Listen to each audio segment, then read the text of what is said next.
Pai do Senhor Jesus, Deus seja louvado na vida dos irmãos e todo aquele que assim vai ouvir a mensagem da palavra de Deus, né? Quero mandar aí a paz do Senhor para todos e sem delonga, que eu gosto de ler a leitura baseado no qual nós vamos falar algo da parte de Deus. A leitura ela se encontra no livro de Mateus, no capítulo 8,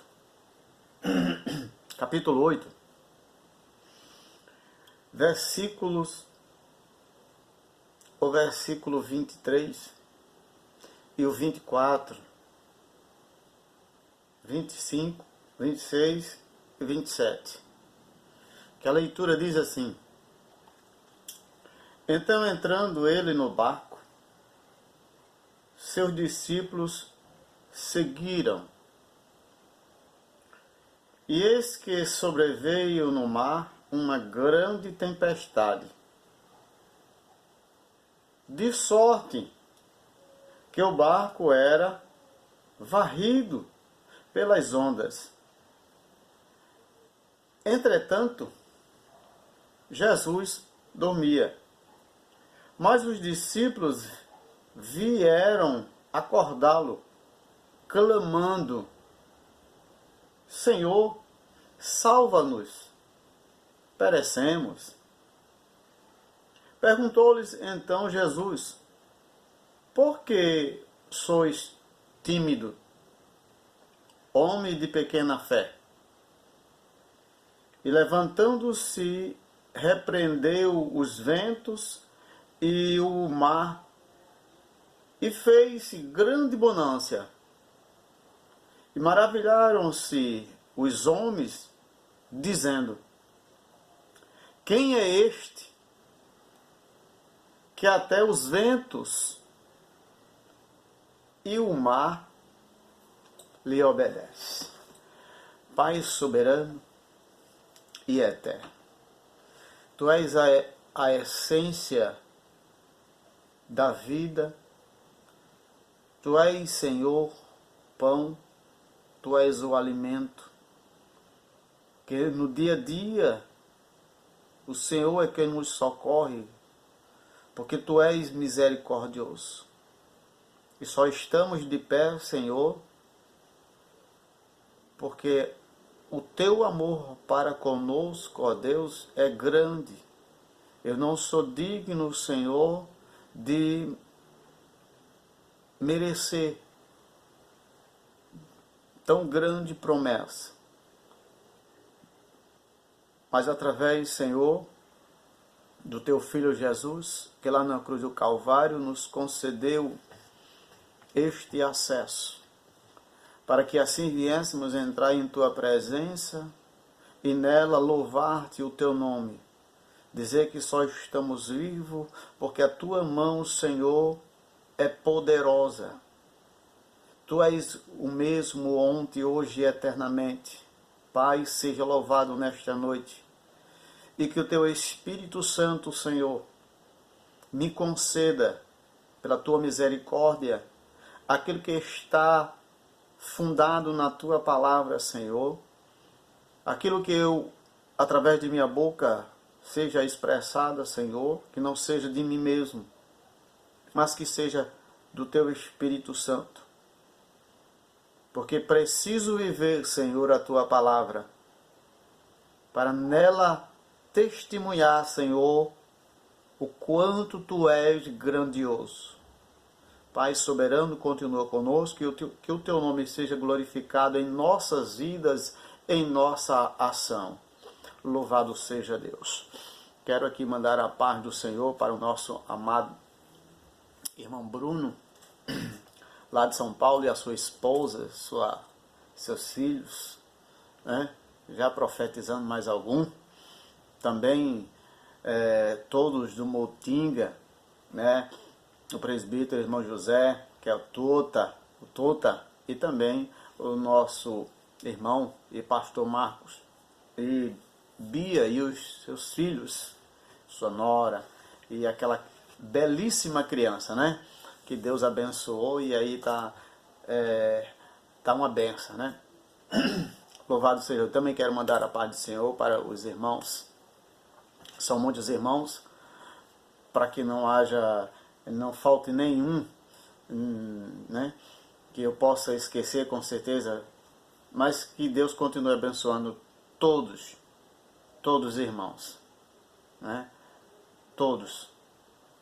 Independente daquilo do que eu falar o nome, já falei, independente disso, que Deus continue abençoando a cada um, abundantemente, que o Espírito Santo encha com sua glória, que o Espírito Santo revele o poder do Altíssimo. Bendito seja Deus. Queridos irmãos, louvado seja Deus. Eu vou tentar, não vai dar para ter um vídeo longo, porque sobre o que eu fiz e continuo estudando, eu precisaria de muito tempo para assim trazer esse assunto. Mas eu vou trazer uma pequena parte e depois assim tentamos trazer os demais assuntos, né? Louvado seja Deus. E eu estava meditando e pensando em algo que, de uma certa maneira, nós não tivemos uma expressão em sua totalidade. Por exemplo, faz 15 anos, 16 a 17 anos, que assim nós... Deus nos aceitou e a gente ouve as pregações, muita citação. E tem uma citação na Bíblia que esta semana eu me peguei a meditar, a pensar nela, que é uma expressão que lá no livro de Hebreus, no capítulo 11, Hebreus 11, diz assim, Hebreus 11: ora, a fé é a certeza das coisas que esperam e a convicção de fatos que se não veem. Pois pela fé os antigos obtiveram bom testemunho. Pela fé entendemos que foi o universo formado pela palavra de Deus. Bendito seja Deus. E dentro dessa expressão, a fé é o firme fundamento das coisas que não se vê e a certeza das coisas. E baseado nisso, nós só conseguimos, ou eu só consegui até hoje, ouvir somente essa expressão. Se alguém perguntar para qualquer outra pessoa ou qualquer um, a única expressão que nós podemos basear ou falar é essa. Se alguém perguntar, a fé, o que é a fé? Aí nós falaríamos, a fé é o firme fundamento das coisas que não se vê. Ponto. A resposta nós damos desta forma. Quando alguém pergunta o que é a fé, nós falamos que a fé é o firme fundamento das coisas que não se vê. Pronto, fechou a nota. Não há uma explicação para a fé. Nós não conseguimos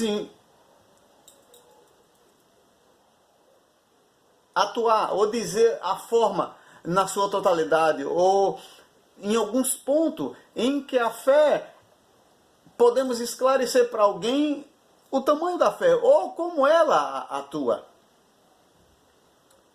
Então, essa semana parei para pensar e buscar e rascunhar e tentar estudar e pensar.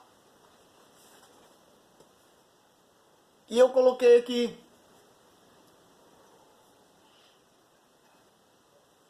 eu fiz uma pergunta para mim mesmo, e quem sabe você também tenha feito essa pergunta. Aonde a fé atua? Aonde a fé atua?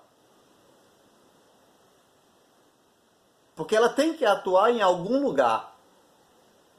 Ela tem que atuar em algum lugar.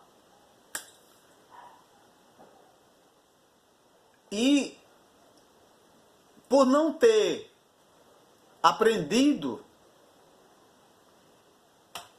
em que área ou aonde a fé atua, porque geralmente a gente fala, quando fala de fé, a gente diz que fulano não tem fé. Digamos, por exemplo, alguém está doente, aí você pergunta: você tem fé?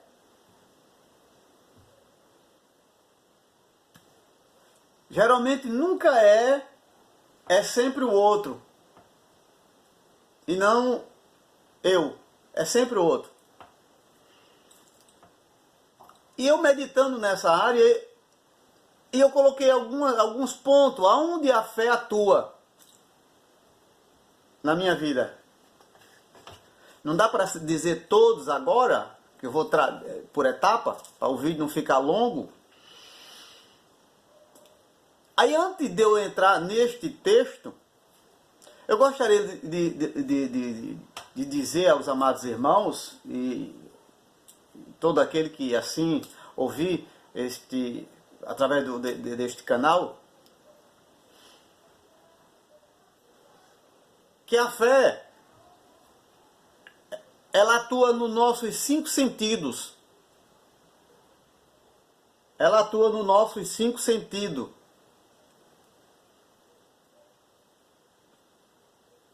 Contrário aos nossos 5 sentidos. Contrário. Porque os nossos sentidos, eles são humanos. Então a fé ela tem que trabalhar aqui. E ela trabalha tirando o que existe em cada um sentido. E eu vou detalhar um hoje. Um sentido. E o primeiro sentido que eu vou tratar, ou trazer para esclarecer algo. Primeiro,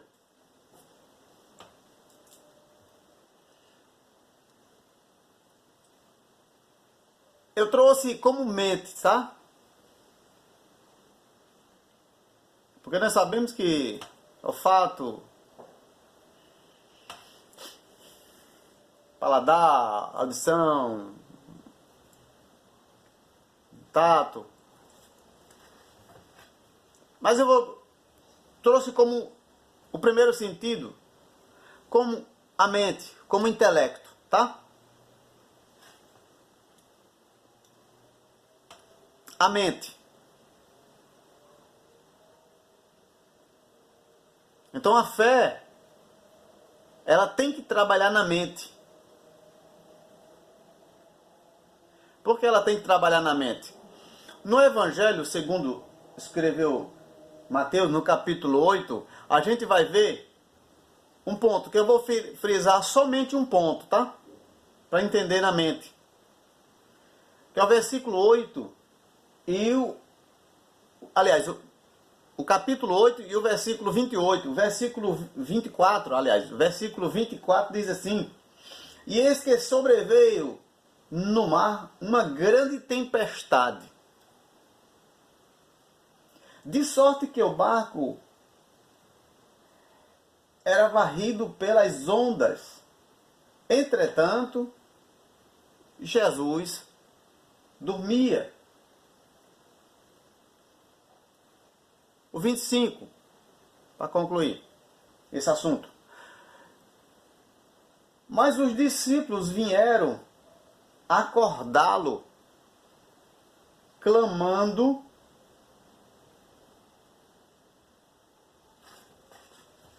Senhor, salva-nos, perecemos.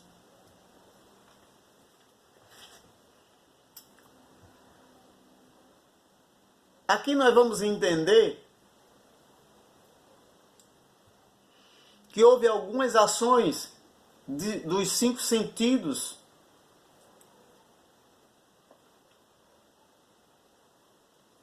a primeira coisa que nós conseguimos enxergar nesse texto é que a mente, antes dos discípulos chegar para Jesus, muito antes, eles já tinham colocado na mente que eles iam perecer. Aí eu coloquei medo. Medo. Quando a mente ela tem esse reflexo de alguma dificuldade ou de algo que venha para trazer algo para mim abater, vem o medo. Então, a primeira dificuldade que nós encontramos para que a fé ela não venha a ser atuada é o medo. É o medo. O medo é o maior problema para a mente. O medo, ela bloqueia a mente. Porque a mente, ela é quem analisa, ela quem faz o contato, ela é quem trabalha de uma forma, digamos, para clarear. Ela tem que estar focada em algo, centralizada, para manter o foco. E aqui nós vamos entender que os discípulos foram pegos pela mente. Foram pegos pela mente. Veio o medo. Veio o medo. Então, quando vem o medo em nossas vidas, a primeira atitude que a gente faz é perder o raciocínio lógico. Principalmente se tratando da fé. Principalmente se tratando da fé. Veja bem, se nós formos a olhar atrás, a gente vai perceber que os discípulos andaram com Jesus, aquela tempestade, aquele barco, naquela situação, acredito que já havia ocorrido outras eventualidades que faziam com que eles viessem a ter certeza que Jesus era poderoso. E se tratando de convivência, a gente pode entender que que eu vou dar aqui um exemplo, se eu não sei dirigir, por exemplo, mas se eu continuar a andar com alguém, um motorista, eu do lado do passageiro, eu vou aprender. Porque o ser humano, a tendência dele é se envolver com algo, então ele vai aprender, ele vai desenvolver também. E a gente vê aqui que os discípulos, na primeira dificuldade, a mente foi bloqueada. Foi bloqueada. Hoje nós podemos dizer que quantos no nosso meio não estão vivendo na mesma situação desses discípulos. Porque veja bem, esses discípulos, não sei se possivelmente já fazia 2 anos que estavam com Jesus andando, ou 1 ano, mas convenhamos que eles estavam andando com o Mestre, viu os milagres, mas no momento oportuno, eles bloquearam a mente. Deixa eu te dizer uma coisa, essa geração, o diabo, ele não vai matar mais ninguém. Porque lá atrás, isso ocorreu. E ele perdeu, porque a história ou a Bíblia, quando ele morria um cristão, multiplicava. Hoje não. Hoje ele está trabalhando na mente, cauterizando a mente dos irmãos ou dos crentes, cauterizando, trazendo medo, pane, para que a mente não venha raciocinar e entender que maior é o que está conosco, maior é o que está com você. Aqui esse discípulo, na hora do vendaval, eles perderam o raciocínio.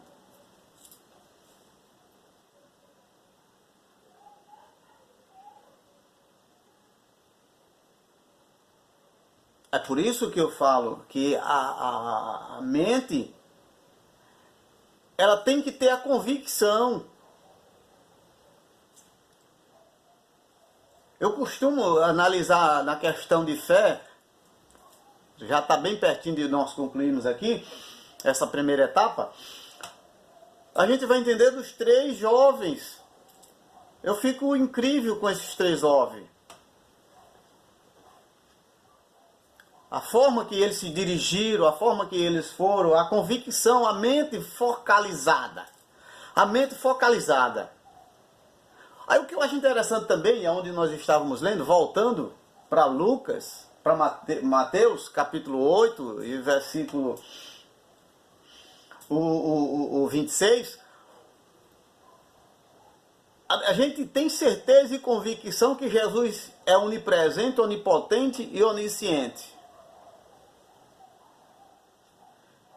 Será que Jesus não sabia, não sentiu nada daquela tempestade? Ou daquele vendaval? Para que os homens ou os seus discípulos viessem a agir com fé, com mente alicerçada, olhando para frente, olhando para o alvo, que é Cristo Jesus? Eu costumo dizer uma coisa, a gente precisa rever os conceitos bíblicos, nós precisamos viver o que está escrito, nós precisamos ver o que está escrito, não precisamos, nós não precisamos olhar para a Bíblia e dizer que ela é passado. Porque cada um desses homens viveram naquela época e fizeram diferença. Hoje nós temos que ler essa Bíblia, e dentro desta geração nós sermos luz e sal da terra para esta geração. A gente precisa mostrar para essa geração que o nosso Deus é grande.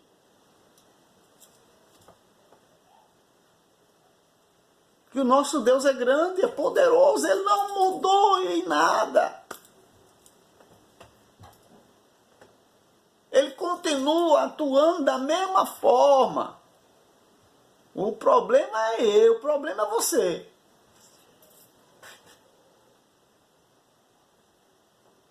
Aí hoje o que é que nós podemos deixar para esta geração? Qual é o exemplo? É uma história que nós vamos viver, uma história lá atrás? Ou nós temos que ter a nossa própria história, a nossa própria fé, a nossa convicção de fé para mudar? Nós temos que dar uma cara nova para este mundo. Nós temos a obrigação. Por que nós temos que ter a obrigação? Porque nós conhecemos a palavra. E nós estamos envergonhando. Nós estamos envergonhando o Evangelho. Na nossa rua. Se alguém perguntar, pai, quem é fulano? Ah, porque é aquele... Mente cauterizada. Então não tenha medo. Crente não é para ter medo. Porque quando eu tenho medo, o sobrenatural não acontece.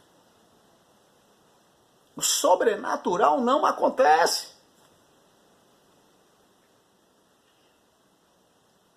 Aí eu costumo dizer, para nós concluir, que a mente, ela não tem que ter medo, ela tem que crer no sobrenatural. Aí eu costumo dizer, não sou contra, mas nós aprendemos muita teologia. Nós perdemos muito tempo na teologia, estudando. Estudando o quê?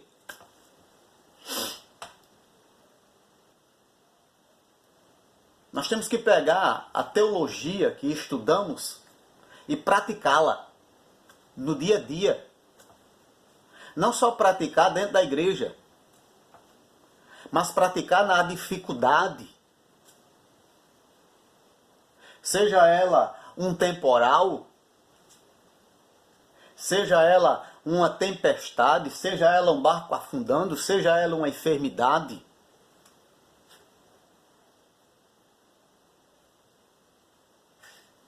Precisamos acordar. Acorda, igreja, desperta a igreja.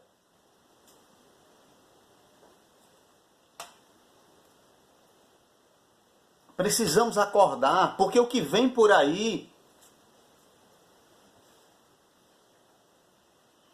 o que aconteceu, o que está acontecendo é fichinha. E a igreja precisa estar firme, alicerçada. Fé significa agir. Não tenha medo. Jesus espera por mim e por você. A parte dele já foi feita.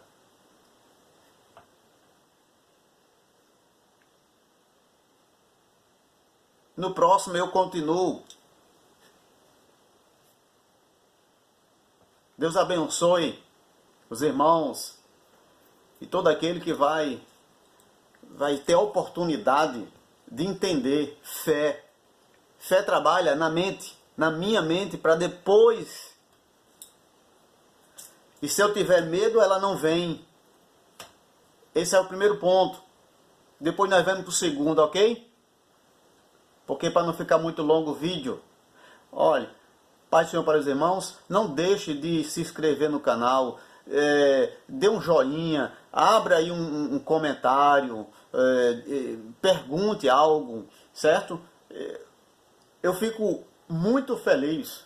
Vamos divulgar o que é bom, vamos dizer que Jesus salva, cura e batiza. Então, essa maneira, essa oportunidade que veio, é exatamente para isso, é para que a gente venha divulgar a palavra de Deus com clareza, sem arrodeio. Como eu já falei, eu aprendi que a fé é somente o firme fundamento das coisas que não se vê. Mas não havia, eu nunca aprendi explicação. Mas ela tem que trabalhar nos nossos sentidos, ela tem que nos envolver primeiro, para depois envolver os que estão ao nosso redor. Veja que o apóstolo Paulo, agora eu vou concluir, que o apóstolo Pedro e João no templo, quando subiram para a hora nona, que eles foram orar lá em Atos dos Apóstolos, a gente vai ver que Pedro e João subiram, e quando depararam com o aleijado, a gente vai entender que Pedro, ele disse uma expressão que nós deveríamos usar. Ele disse: o que eu tenho? Aliás, nós não temos nada. Perdeu o seu intelecto, o dinheiro que ele tinha, ele não tinha, só para a gente entender. Então, ele disse: eu não tenho nada. Eu não tenho nada. Mas, olha agora, eu não tenho nada. Mas,